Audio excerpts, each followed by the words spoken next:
In 1811, Benjamin Rush wrote to John Adams, urging him to repair his broken friendship with Thomas Jefferson. And now, my dear friend, permit me again to suggest to you to receive the olive branch which has thus been offered to you by the hand of a man who still loves you. Embrace each other. Bedew your letters of reconciliation with tears of affection and joy. Bury in silence all the causes of your separation. Recollect that explanations may be proper between lovers, but are never so between divided friends. Were I near to you, I would put a pen into your hand and guide it while it composed the following short address to Mr. Jefferson.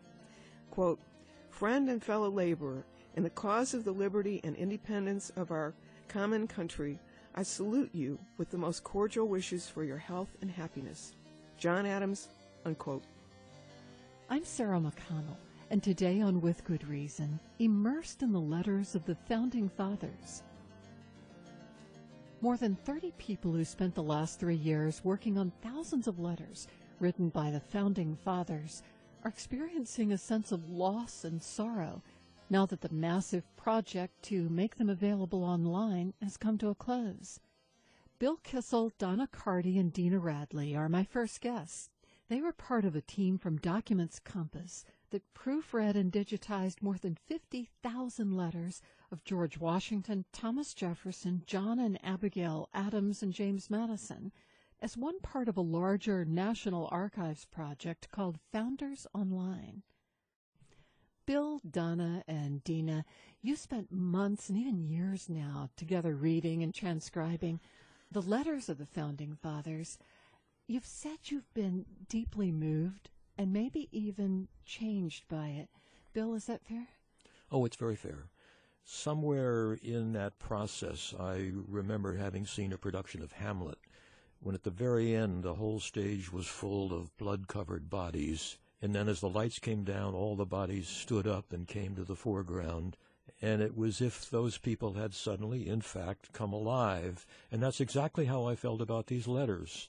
I felt as if each one of them individually or collectively should stand up and come forward for what was a curtain call and well-deserved applause. They were just terribly real and personal to me. And Dina, you said they felt maybe less like characters on stage than intimates of yours. This was like a soap opera. I got so involved in the reading, and I was one of the few people that was specialized in Abigail Adams' letters. Her handwriting is a little difficult.